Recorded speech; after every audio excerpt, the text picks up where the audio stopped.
I was crying about being pregnant. I wasn't crying with joy, crying because I knew that I wouldn't be able to drink anymore. I did manage to stop because I had a husband there. I was in so much fear of going back to drinking. Fear kept me from drinking. We used to drink together. We used to smoke cannabis together. We did that for years. We had some really fun times. I used to think I was a really cool mother because I used to drink and smoke with my son. I had to make really tough decisions. I had to say to him, no, I don't want to see you until you're clean and sober. Heartbreak. Hello and welcome to 12 Steps and 12 Questions. My name is Silvio and I'm an addict. This pod is full of personal and inspirational stories of recovery from addiction. And in every episode, I'll ask each guest the same 12 questions about their life, addiction and recovery. Quick warning, there will be some graphic descriptions and a healthy amount of swearing. For this episode, please welcome Sue. Hi spiritual seekers, welcome to this new episode of 12 Steps and 12 Questions.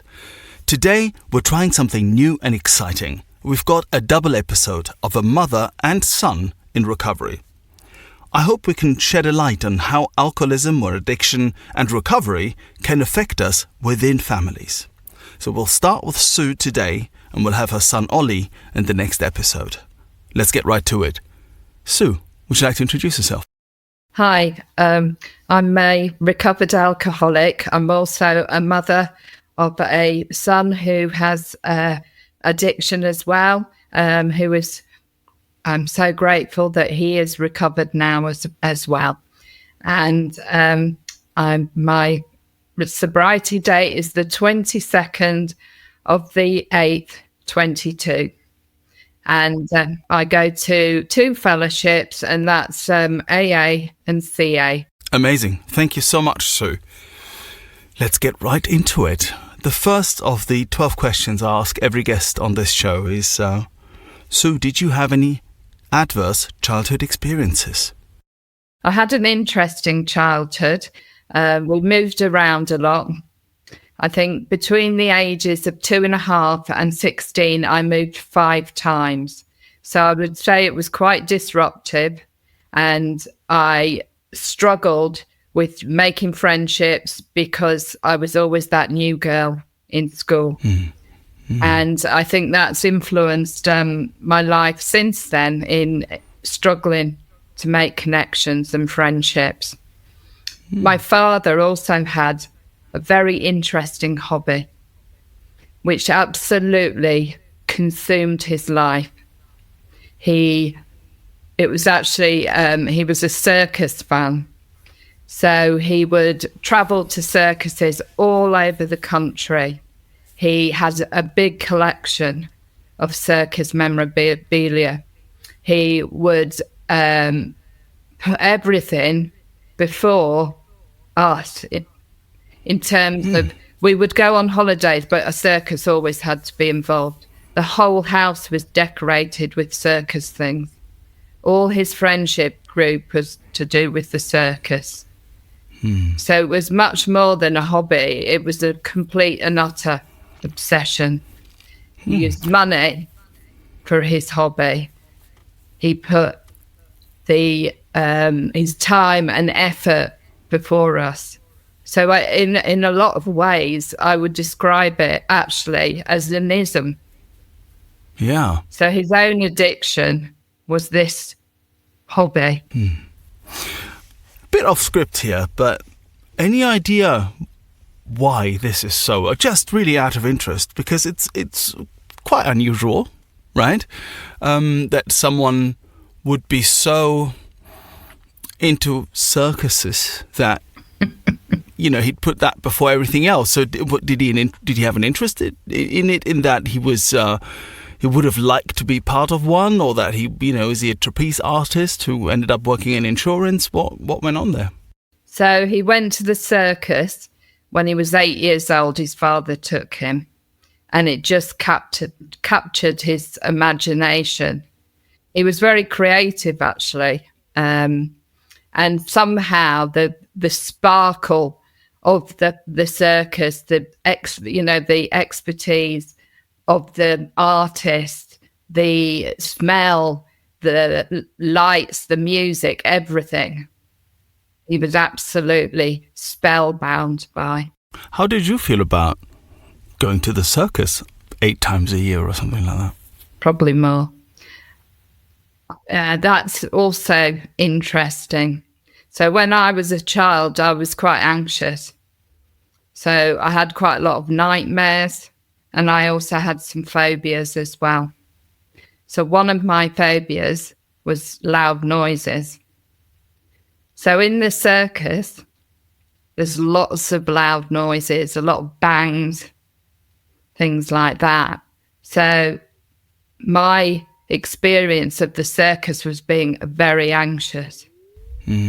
I would sit in fear waiting for these bangs to happen. And so I didn't like circuses at all. Do you have any brothers or sisters? Yeah, I've got two brothers, yeah. 2 brothers. Did they like the circus? No. Did your mother like the circus? She said she liked the circus and she went along with it, but she had no other choice. The moving around that you were talking about there, was that, I mean, you would say it's circus-like a travelling circus, I suppose, but was that related in any which way? Or, I mean, it could also set you up for a life of geographicals, I suppose. Yeah. How did that come about and what did that do to you? So my father also had an unusual job. So his job was not a job that you could just get another job in the same area. So he was a display manager. So he was creative. So as a display manager, he had to, when he wanted a new job, he had to travel to another area in order to get a new job. Sorry for being a bit slow, but what is it?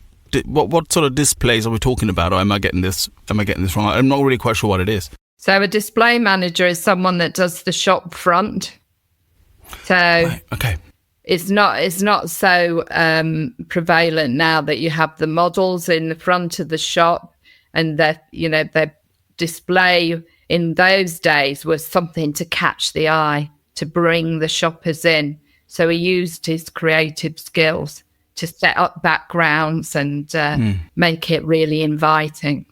Yeah, this was, of course, a time when, you know, people went just for window shopping. Absolutely. And, you know, the art of delayed gratification hadn't died quite yet. Yes. But yeah, I hear that. Okay, interesting. This is really interesting. And so what did this, being the new girl and finding it difficult to find friends and connect, and maybe the moment you sort of connect a little bit, finding that trust perhaps that there is one person or 2 people that you might like, being sort of torn away from them and having to start anew.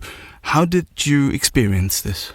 I think in the end, I saw it as, right, I've made friends here. I can start again and create a new life somewhere else.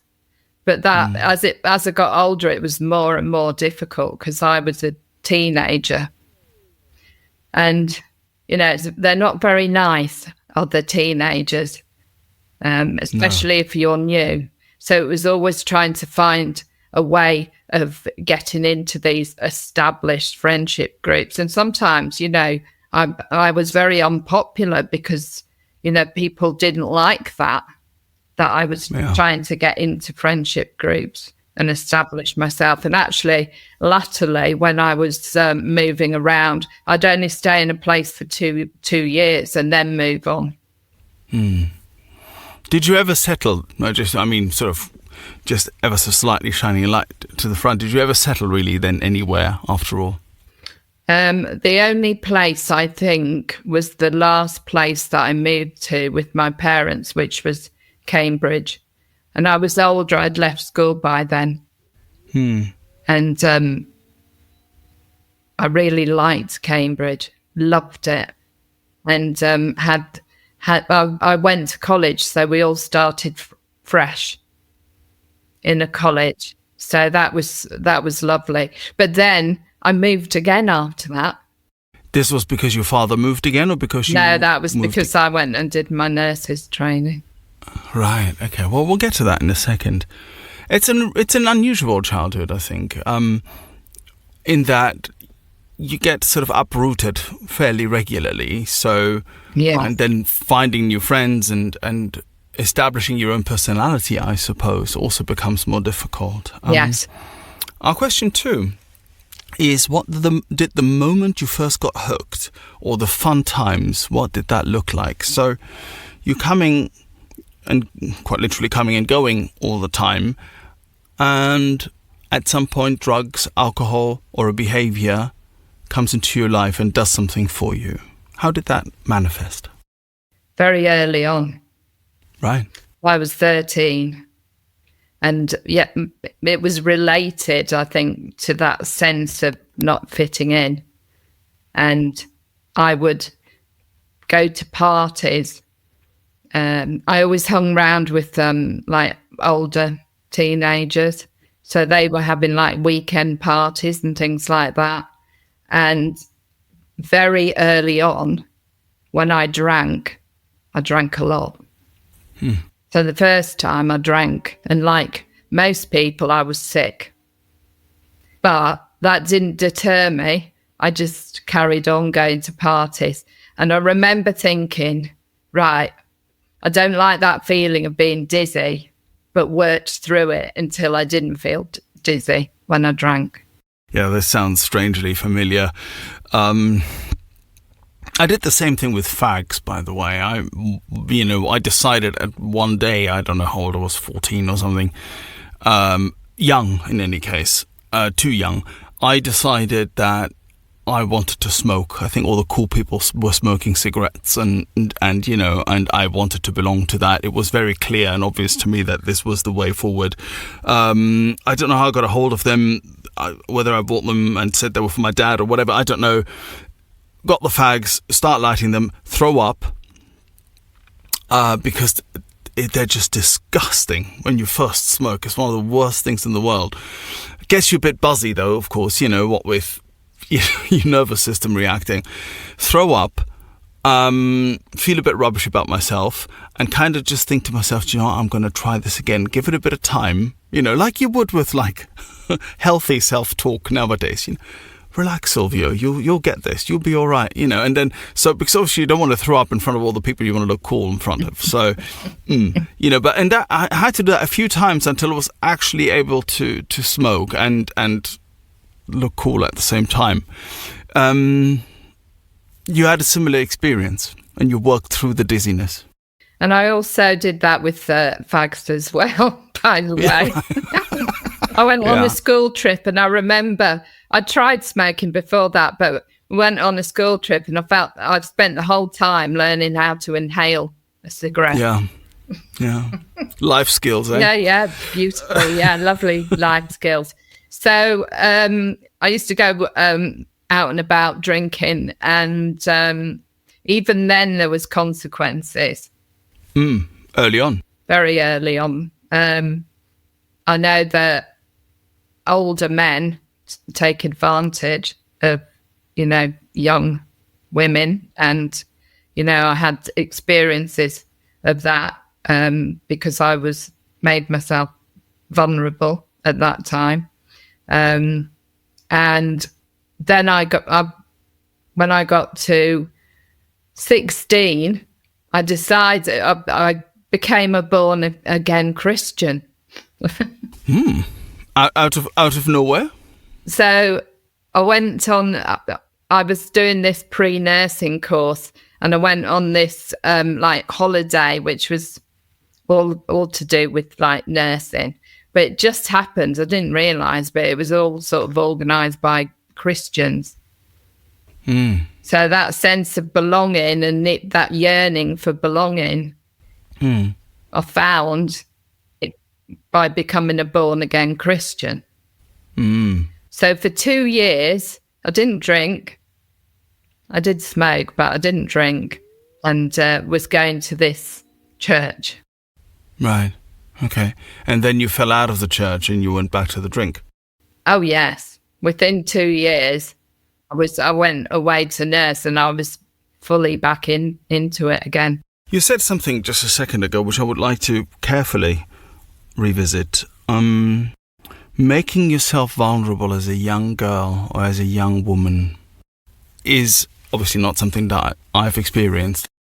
can you maybe carefully, and only if you feel comfortable in doing so, talk to us a little bit about how that feels and what it does to you?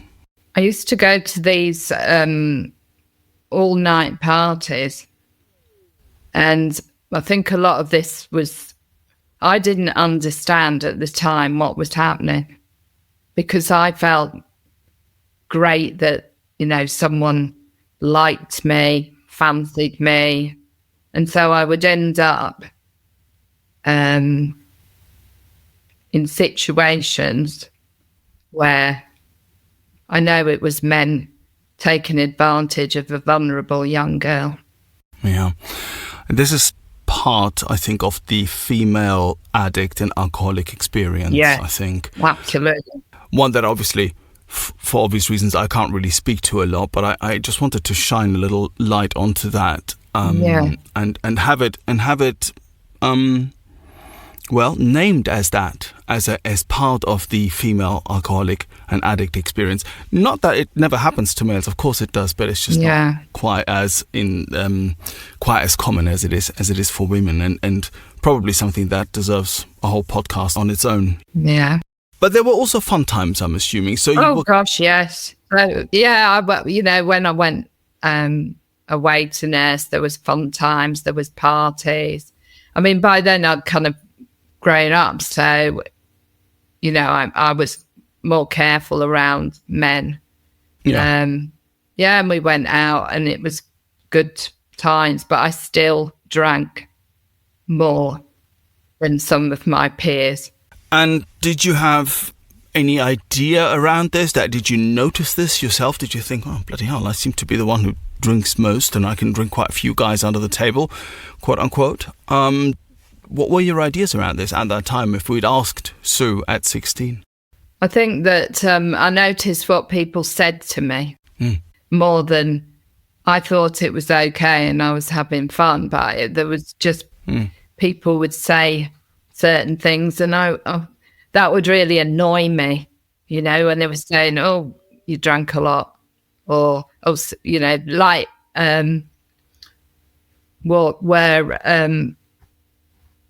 kind of saying, oh, we had a good time last night, and just sort of making me feel that like was the one that had drunk too much, or every time I drank too much and things like that. There's a certain embarrassment and shame that comes definitely with that, which is very, very unpleasant, especially if, like me, you want, I'm full of pride, and and people say that sort of thing. I'd really take that away, and when they did, I would really take that away and chew on that for a little while, kind of go, oh God, I don't want to be the guy who's there, and that would really, it would get to me. It would get to me. Did it get to you? Yes, because I thought, well, I'm having fun, but there was a certain amount of shame, thinking, well, have I got a problem? Why do I always need to be having that extra drink? Did that relate in any which way, this party lifestyle that you were having and the drink, did that relate in any way to you wanting to connect to others? About what we were saying beforehand, about the fact that you found it hard to connect, and about the fact that you were sort of uprooted a few times. Was this like a way in, maybe? Yeah, it was like fitting in. Yeah. And wanting to be with other people and feeling comfortable with other people. Yeah. Because I still felt an outsider, and I still felt that, all the cool girls were going to all these nightclubs and things like that, and I'd go to a nightclub but feel really uncomfortable. It just wasn't my place. Yeah. It's funny how in hindsight maybe it wasn't you, but rather the fact that the nightclubs might just be uncomfortable places. Yeah. But we don't know that at that point, do we? So No. You were having a good time at this point still. Question 3, what were your worst consequences? And finally, your rock bottom. Now, I'm assuming we might have to fast forward a little bit here. Yes, yeah. And when we speak of consequences, perhaps we can also, a little bit further down the line, shed a light on how this may have affected Ollie, your son, who, is also in recovery and who will come on to this podcast next week.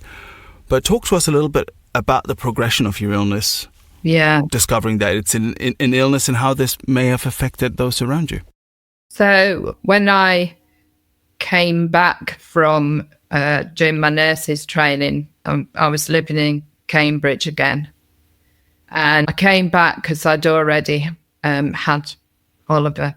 So I was just 21 when I had Oliver, and I was a single parent. Right. And so then my drinking became behind doors. Right. And so I was drinking at home. And to begin with, I wasn't drinking as much, but then it progressed.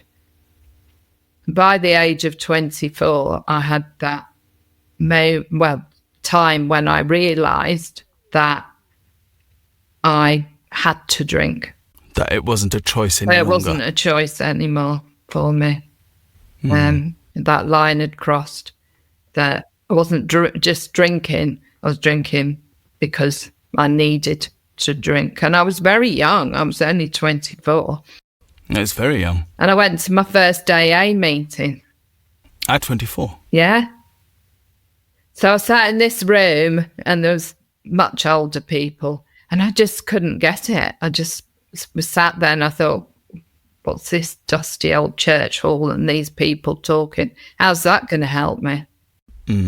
And when I didn't drink, I was so anxious, really didn't know what to do with myself, uncomfortable, angry, and frightened.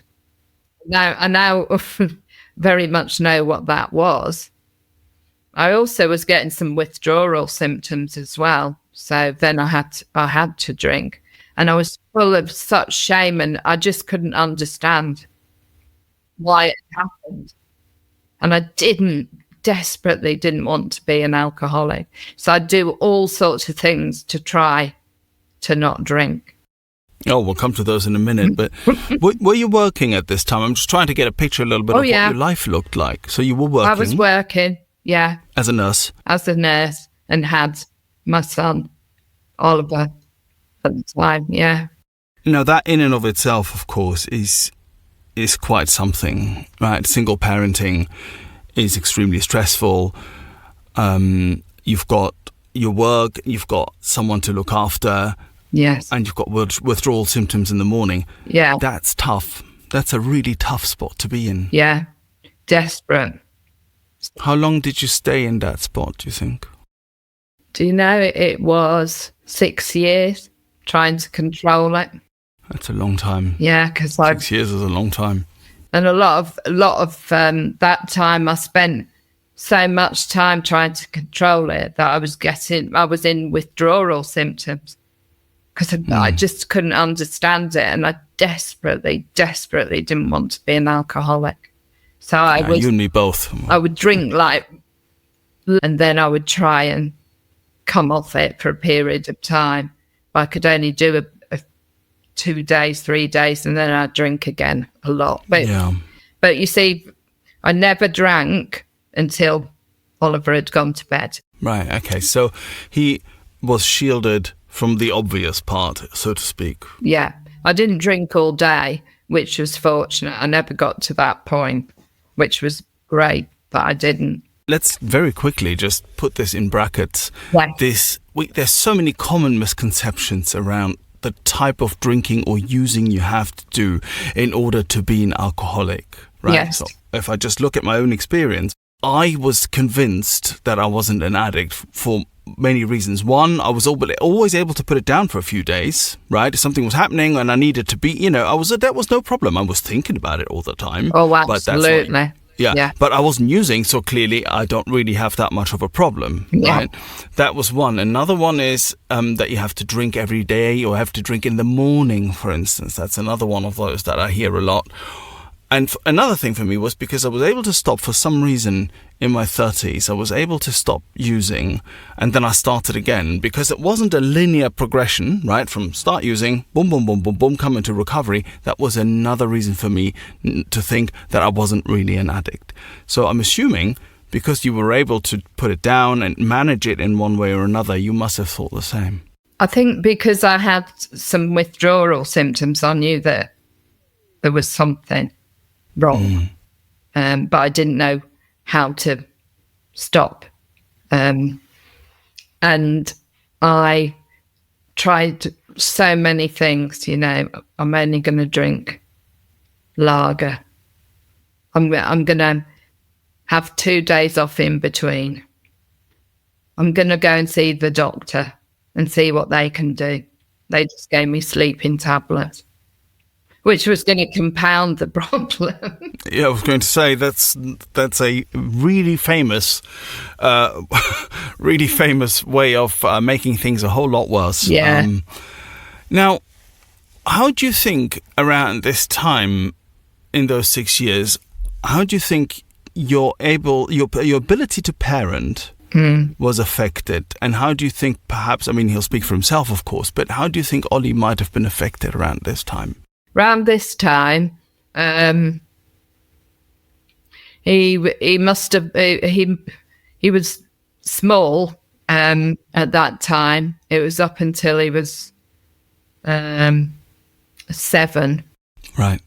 Actually, it was 8. It was when I got pregnant with my other son that I actually stopped. But I've spoken to him, and he says at that time he wasn't aware of it.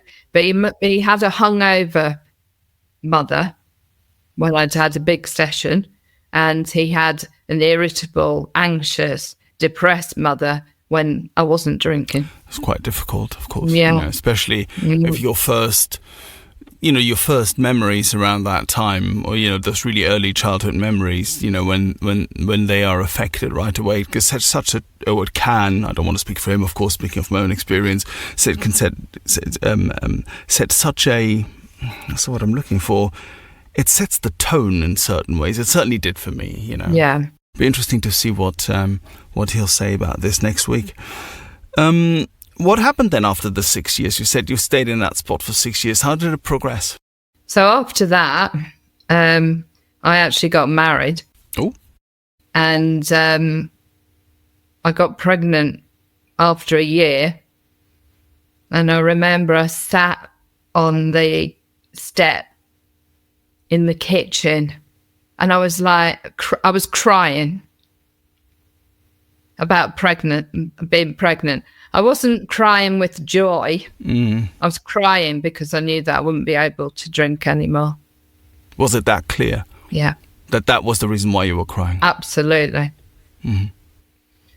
I did manage to stop because I had a husband there. What was he going to say if I was drinking it the same way that I was before? Yeah. So you managed to stop for 9 months? 6 years. For 6 years. You stopped for 6 years? I was in so much fear of going back to drinking. Fear kept me from drinking. A bit like the man of 30. Yeah, absolutely. There's two, if I get it right, there's two illusions in the book of being able to stop for years. That one, and there's another one that doesn't come to mind right away. But yeah, absolutely. It's what happened to me as well, of course. I was able to stop for a while. Yeah, absolutely. And it only took, at the end of this 6 years, it only took my sister-in-law, we went out, and she said, "Oh, go on, have a drink." I was drinking Diet Coke. Have a proper drink. Had a glass of red wine, and then I was off. That night, I drank several drinks. It wasn't like, oh, yes, I'll have one glass of wine. I've never had one glass of wine in my life. I drank quite a few drinks that night, and then that was it until I stopped recently. You were off to the races until 2022, right? Okay. Well, I stopped in 2021, but that's another story. Right. Okay. Well, which we'll come to. We'll come to in good time. So that's obviously another long stretch there that you spend. How heavy was you drinking? And again, how do you think that this period, where Oliver was quite a bit older, yes, he might have been affected around that time? I think obviously he was much more aware that I was drinking. And then I ended up getting divorced. So I was drinking a lot around the time of the divorce. And then we moved out of the family home. And then I decided that a good idea would be to start smoking cannabis as well as drinking. Yay. And by that time, I'd also developed epilepsy, and I was on heavy-duty medication for that as well. Wow, okay. So there was a big mixture going on. And as time went on, there was more medication that was added. And all the medications that I was taking said, do not drink alcohol. Yeah. So there was this big heady mix of alcohol, all this medication, plus cannabis. And that went on for years. But we used to drink together. We used to smoke cannabis together. You and Ollie? Yeah. Right. We did that for years. What was that like? Do you know what? We had some really fun times. I used to think I was a really cool mother because I used to drink and smoke with my son. Terrible. Now I think, wow, that's awful. But at 17, Oliver had already started smoking cannabis. So it wasn't, and at that time, I think I was still off the, I wasn't drinking at that time. So, but that's not an excuse. He'd seen this, you know, my use of alcohol over a long period of time, and whether he recognises when he was younger the effect on him. There will have been a subconscious effect on him, you know. I feel a bit bad, I have to say, for asking all these prodding questions about this bit in particular. Of course, I have spoken to you about this before, and that it's okay to talk about it, and you're both in the programme, and I'm assuming you've made amends and so on and so forth, so it's okay to talk about it. Absolutely. And shine a light there. But it is it must have been a really uncomfortable thing to have happened, to put it mildly. And there must have been some guilt on your part as well, I suppose. Oh my goodness. When Oliver's illness progressed, I was absolutely full of shame and guilt. Were you also still drinking and using around that time? Yeah. And I thought it was all my fault. Because, you know, my reasoning was that people are only alcoholics and addicts because of their upbringing. Right, okay. That's all I could, you know, put it down to. So, yeah, definitely.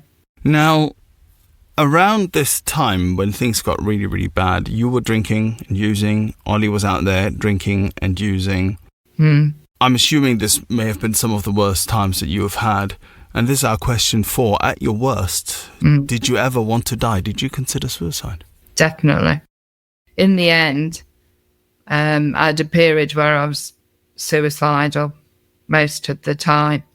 And towards the end, I started self-harming. Yeah. And that was because I absolutely hated myself, because I thought I'd caused all this. But my thinking was very distorted, you know, because of the alcohol and smoking cannabis. You know,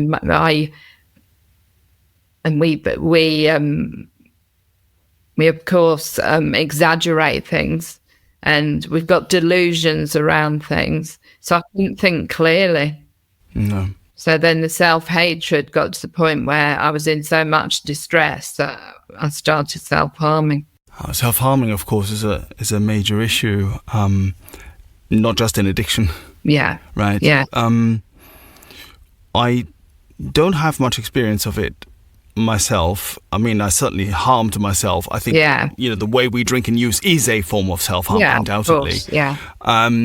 It is different, I suppose, if you... Oh, well, no, that is the actual question. Is it different if you do that, or if you take, I don't know, a razor blade to your arm or something like that? Do you think it is different? If you're enjoying this podcast and would like other addicts and alcoholics to hear it, then please make the pesky AIs and algorithms work their 12th step. Hit like and subscribe. No, I think I was harming myself in multiple ways. Right. Yeah, absolutely. And I did nearly die at one point. Now, I know that's, I mean, it was absolutely awful, But it was interesting because I stabbed my wrist with a wine glass and a broken wine glass. And the minute I did it and I started bleeding, because I'd severed an artery. So, I mean, it wasn't just... Oh, wow. Yeah, and a tendon. So I was bleeding out in the street. And two people, I've never seen them before and I've never seen them again, came and they helped me. And they did all the right things until the ambulance came.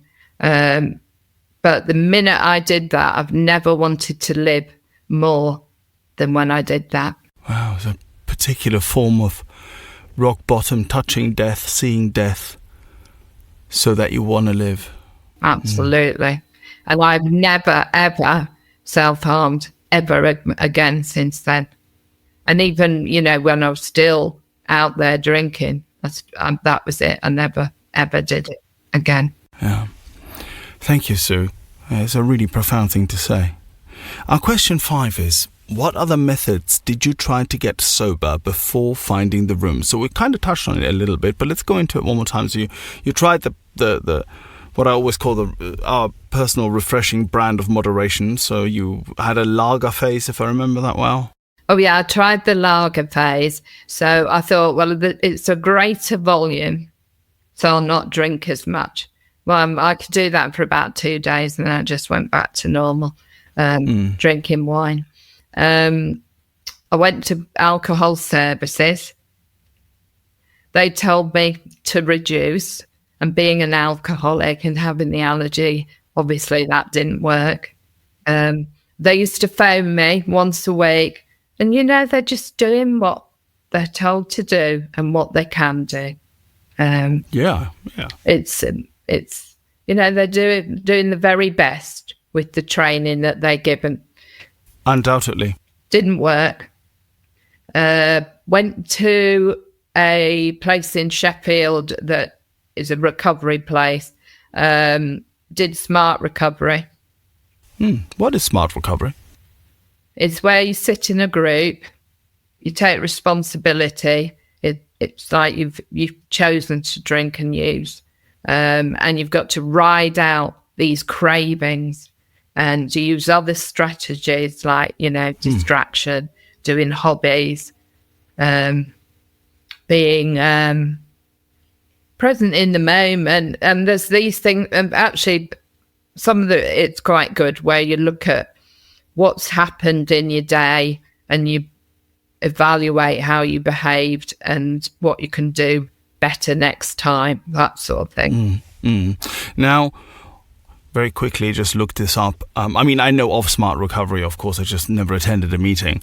It stands for Self-Management and Recovery Training.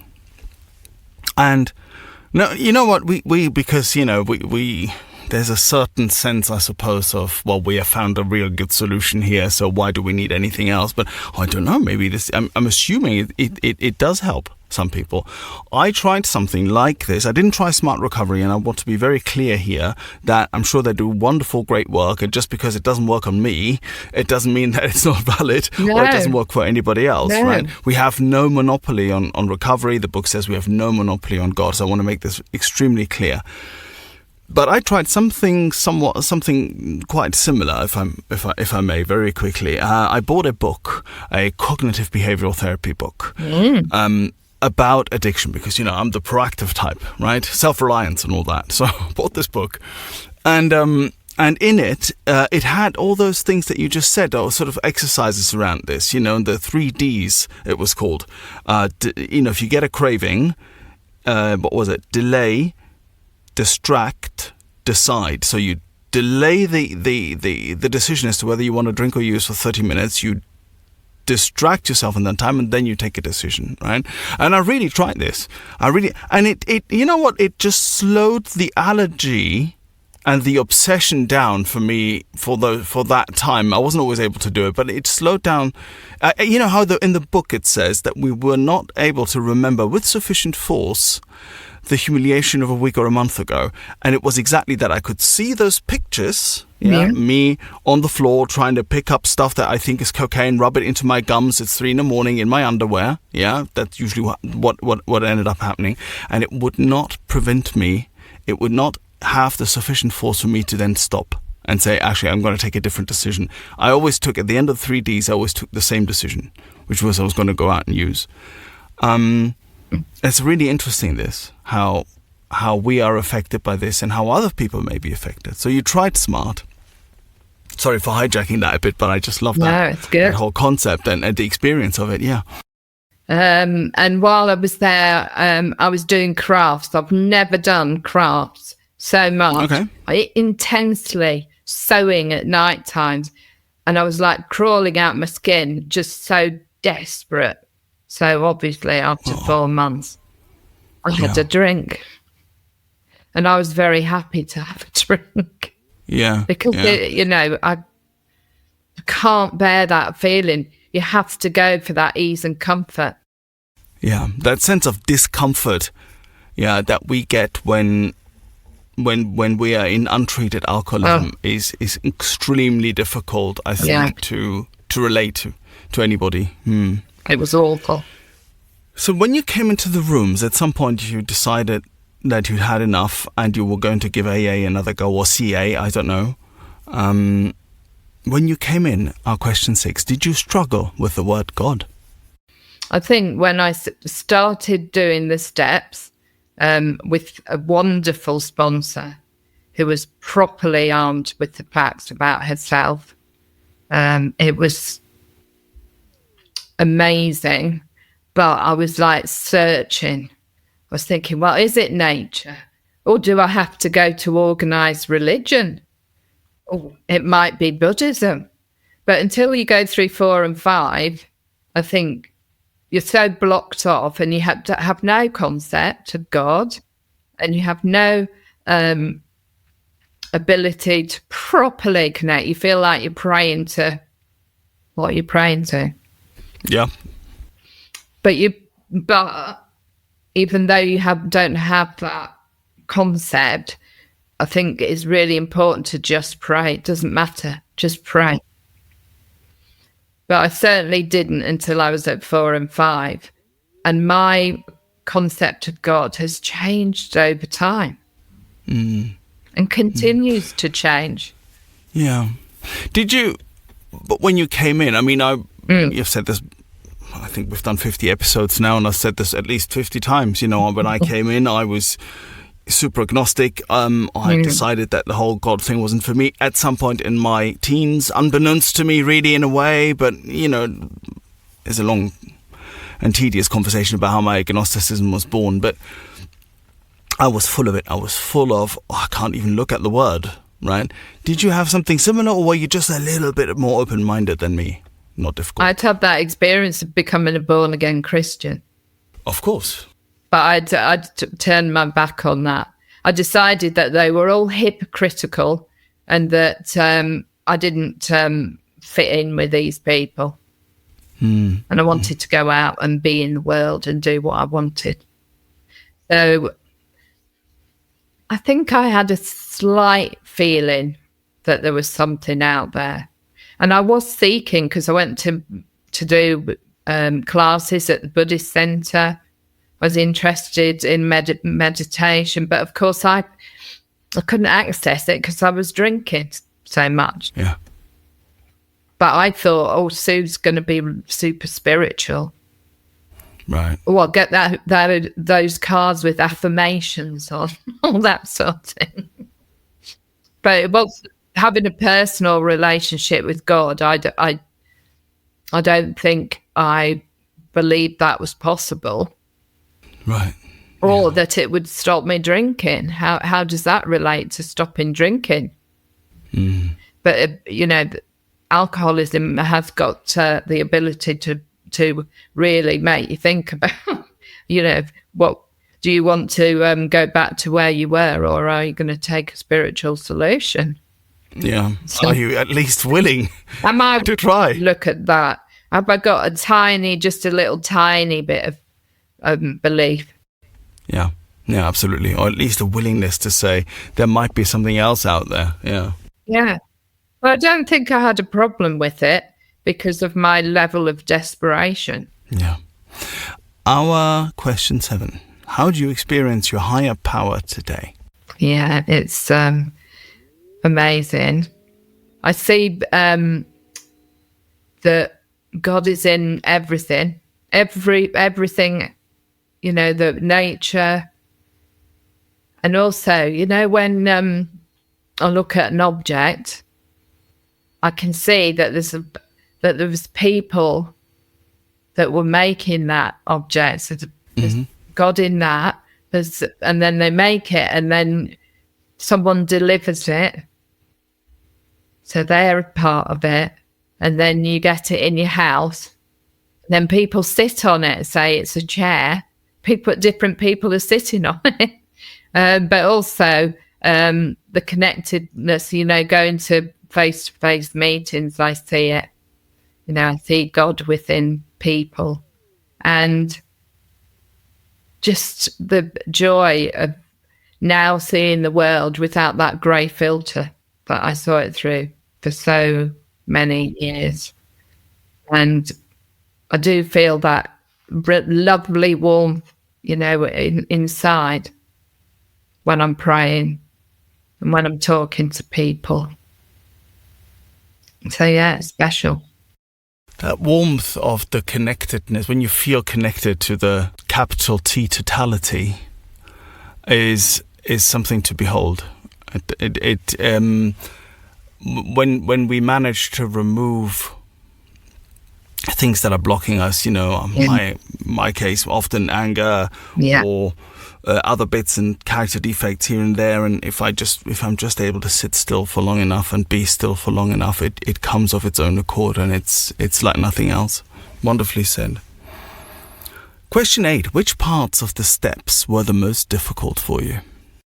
Do you know, I was thinking about that, and step 12, when I work with others, that is the hardest step. Right. Because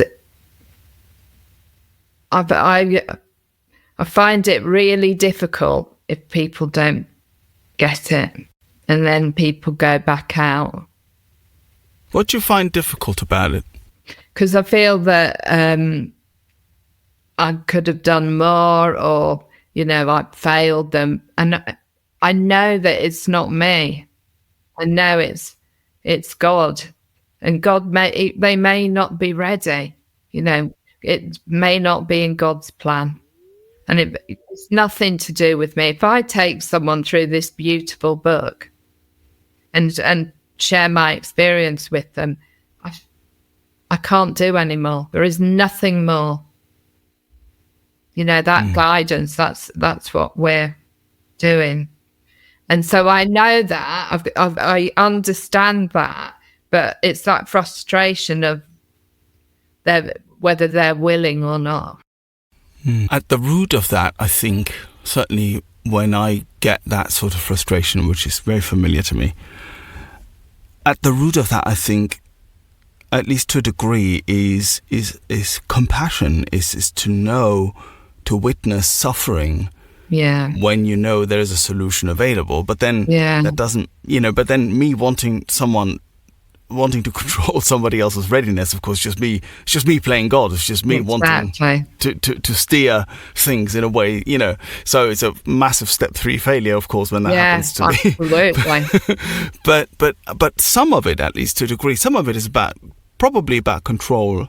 Yeah. In one way or another, but some of it is also just it's just compassion to see.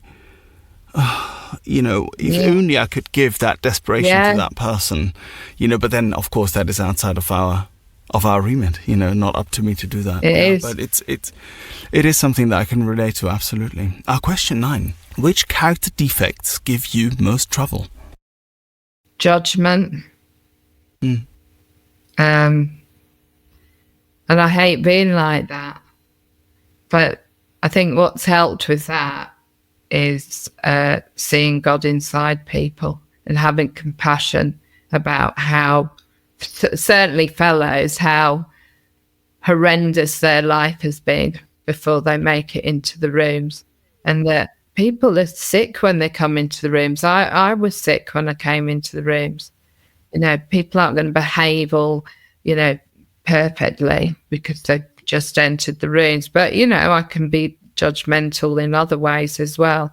But certainly I'm taking that to God a lot, and it has improved, which I'm very happy to say. I have many. So many, none of them spring to mind. Up to work 6 and 7 a lot. And do inventory, definitely. Personally, I think that pride is always something that... Well, yes, pride. Yeah, pride is something that has its claws in a lot of other things, I find. You know, it's like tentacles, you know. Yeah. You know, it might express itself as anger or envy or whatever, but it's often really coming down to wanting to look good, wanting to be seen in a certain way, and wanting to control things in a certain way, which is also down to pride, I think. It's something that I find affects me quite often. Well, you know, I seek validation, and I worry about what people think about me, and I want people to like me, that sort of thing. Yeah, I hear that, absolutely. Question 10, and maybe this is also another one where, now that we've talked about how your drinking and your illness affected Oliver, how your recovery is affecting and has affected Oliver. So our question 10 is, what is the best thing recovery has given you? Wow, definitely that Oliver has recovered. And I'm so pleased that I came into recovery first. God was in everything, because I came in for the first 3 months. It was COVID. I was on online meetings. I was dotting around different meetings. And because I was doing that, I wasn't sort of grounded in one meeting. And I happened upon this meeting, and there was a woman speaking, and I'd not heard anything like it before. And I was blown away. And she was giving a really strong, big book, solution-based chair. And I went afterwards, I said, please, will you sponsor me? And she did. And she took me through the steps, and I recovered. And if it wasn't for her and God in that moment, then I wouldn't have been taken through the steps as I was. And so it took another 3 years for Oliver. And that's because he was on opiates. And it's way more difficult.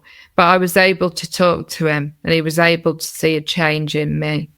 It's difficult to say sometimes, I suppose. But one, it must have been a difficult 3 years for you, having recovered and seeing your son, well, being out there still and essentially smashing himself to pieces. Yes.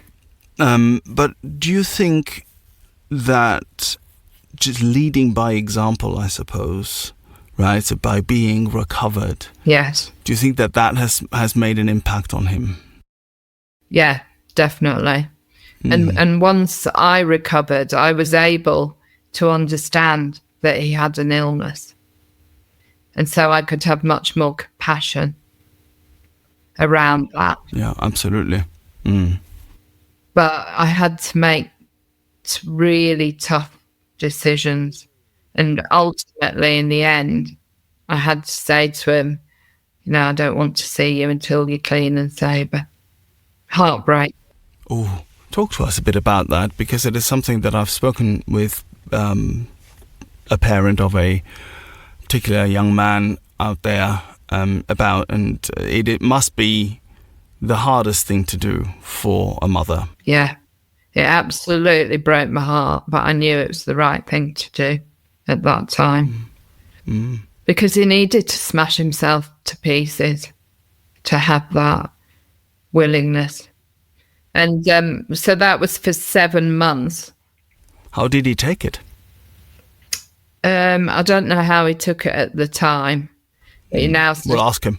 yeah, but now he says it was the best thing I could have done for him.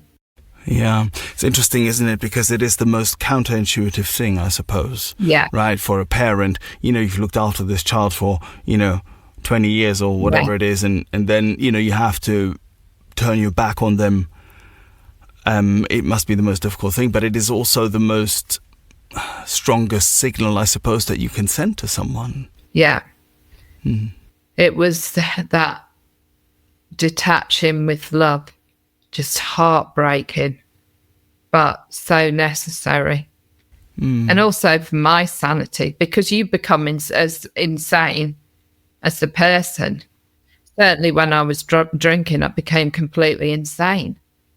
But once I recovered, although it was really heartbreaking, and that fear that he was going to die. I mean, I had preemptive grief.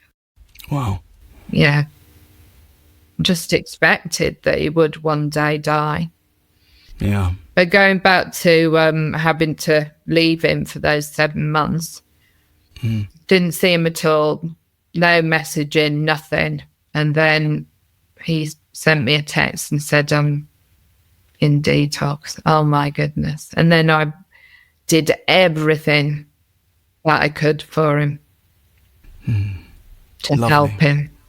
Yeah, it's very touching. It's very touching. I mean, it says in the family afterwards, doesn't it, about the fact that the whole nucleus of the family is ill, really, if you have even just one alcoholic, or addict, and how the dynamics, all dynamics in that family are affected by this. It's too big for it not to be that way. So I'd imagine that gets compounded if there is more than one. Yes. I feel for my other son because it took over, the whole family. And my other son, he's got Asperger's, and ADHD. So his understanding must have been difficult as well. But I've made amends to him. And for a second time, because I went through the steps for a second time recently. And he said to me, because I was talking about how I felt that I didn't put as much energy into him and was kind of neglected him through dealing with everything with Oliver. And he said, it's okay, Mum, I know that you needed to do that. How amazing is that? A selflessness on a scale that is that it doesn't come easily to us. No, he's an incredible young man. Lovely. Amazing. Thank you, Sue. Our question 11, what would you say to a newcomer or someone wondering if they're an addict? I would say the normal thing of when you start drinking, can you stop? And when you really have every reason to stop, can you stay stopped? The big tests. Yeah. Yeah. Also, how do you feel when you're not drinking? I think is a really good test.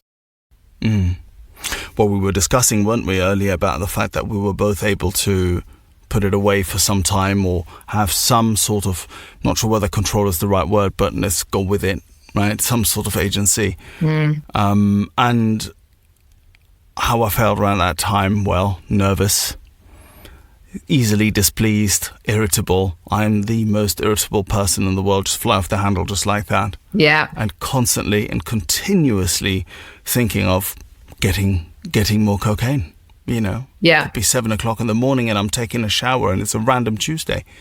Yeah. What's that about? Yeah. Last but not least, our question 12. What do you want your higher power to say to you, quote unquote, at the pearly gates? you made it and you helped some people along the way. Lovely. Thank you, Sue. You've certainly helped me today with being so generous and so open, and entertaining some questions which must have been difficult for you, particularly when we're talking about, your son and how this has affected you and how this may have affected him. So I'm really excited about doing this double episode because I think, as I said earlier, I hope that we can sort of shed some light on some dynamics and hopefully, there might be some families out there who might hear this and benefit from that. So thank you so much. Thank you for being my guest today on 12 Steps and 12 Questions. You're welcome. We've come to the end of this episode. Thank you for listening. If you've enjoyed it and would like other addicts and alcoholics to hear it, then please make the pesky AIs and algorithms work their 12th step. Hit like and subscribe. While this pod is based on the 12-Step Recovery Program, it's not officially affiliated with any 12-Step Fellowship. 12 Steps and 12 Questions is not substance or behavior specific, it's fully self-supporting and not for profit. And you know this next bit. It's not allied with any sect, denomination, politics, organization or institution. It does not wish to engage in any controversy, and it neither endorses nor opposes any causes.